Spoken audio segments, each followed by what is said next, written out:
On vous parlait de nourriture tantôt avec le poisson. On en parle souvent à l'émission de nourriture et je suis sûr que dans vos cercles d'amis, on en parle beaucoup aussi.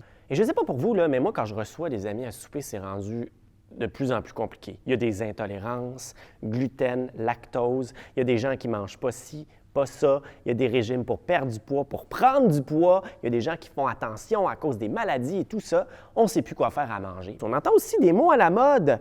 Végétarien, végétalien, véganisme, flexitarisme. Qu'est-ce que ça veut dire tout ça? C'est quoi la différence entre tout ça?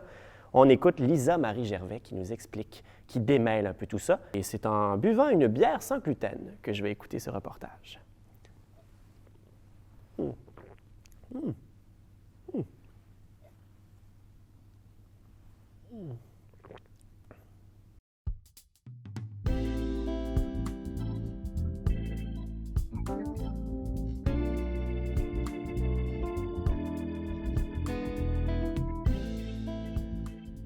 Merci Maxime. Oui, je vous propose en effet un petit cours 101 sur les différents modes alimentaires parce que c'est pas tout le monde qui sait ce qu'est un flexitarien ou un végétalien, qu'est-ce que ça mange en hiver. Donc, on commence par le végétarisme, en fait. Il existe différentes catégories de végétarisme, mais on n'entrera pas là-dedans. Retenez quand même que les végétariens, ça ne mange pas de viande.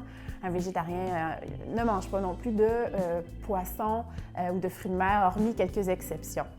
Un végétarien va manger des produits animaux comme les produits laitiers, les œufs, etc. D'où ça vient le végétarisme? Bien, c'est une pratique alimentaire qui remonte à très longtemps, à la Grèce antique. Il y avait beaucoup de philosophes grecs qui étaient végétariens, à commencer par Pythagore. On dit même de lui qu'il était le père du végétarisme. Et vous serez peut-être surpris d'apprendre qu'Albert Einstein et Léonard de Vinci étaient des végétariens célèbres. Le végétalisme, maintenant, contrairement au végétarisme, c'est un régime alimentaire qui ne comporte que des aliments issus du monde végétal. Le nom le dit, végétalisme. Donc, les végétaliens rejettent tout ce qui est viande, poisson, fruits de mer, mais aussi les produits laitiers, les œufs et d'autres produits d'origine animale comme le miel. Ça va jusque-là. Mais si c'est ça, être végétalien, alors c'est quoi le véganisme? Ça, c'est peut-être un nom dont vous avez entendu parler, un mot que vous avez déjà entendu. Donc, être vegan ou un adepte de véganisme, c'est quand la dimension militante s'ajoute à notre mode de vie. En anglais, on ne fait pas cette distinction-là, tout est vegan.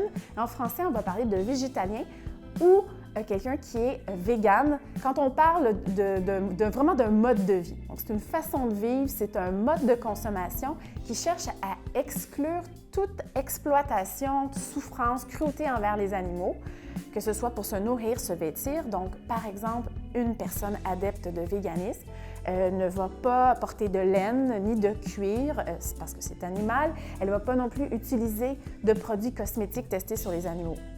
Ça, c'est un mouvement qui a été créé, le véganisme, vers la fin de la Deuxième Guerre mondiale, donc en 1944, par un Britannique, un menuisier britannique, Donald Watson. Mais il faut attendre les années 70 pour que vraiment ce mouvement-là se popularise en Amérique du Nord. Il y a aussi, vous avez certainement entendu parler de la grosse mode du sans gluten. Alors, de plus en plus de produits dans les épiceries portent l'appellation sans gluten. Qu'est-ce que ça veut dire au fond? Ça veut dire que le produit est exempt de protéines de gluten, donc de produits et de sous-dérivés du blé, de l'orge, de l'avoine, du seigle. En gros, on exclut les pains, pâtes alimentaires, etc. Aujourd'hui, il y a même de la bière sans gluten. Donc, c'est vraiment une mode. À la base, toutefois, le régime sans gluten, c'est un régime vraiment pour les gens atteints de la maladie cœliaque. Donc, c'est pour des gens qui ne peuvent pas digérer la protéine. Mais c'est devenu, avec le temps, un régime à la mode parce que quand on cherche à éviter le gluten, eh bien, on évite les pâtes alimentaires, on évite le pain, qui sont des féculents, des aliments dits engraissants. Et donc, forcément, on va maigrir. Mais les experts nutritionnistes appellent à la prudence là-dessus. Il ne faut pas prendre ça à la légère. D'abord parce que c'est un régime très difficile à suivre. Là, quand on est strictement sans gluten, c'est assez compliqué. Mais surtout parce qu'il y a des études qui ont montré que les aliments sans gluten étaient moins nutritifs que leur équivalent contenant du gluten. Donc, ça peut à la longue entraîner des carences nutritionnelles comme en vitamines, en minéraux, en fibres, etc.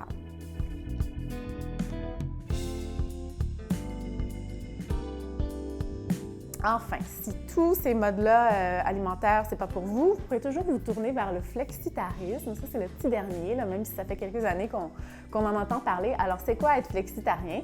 Ça désigne tout simplement une personne qui mange de la viande, mais à de très rares occasions. C'est un carnivore du dimanche, quoi.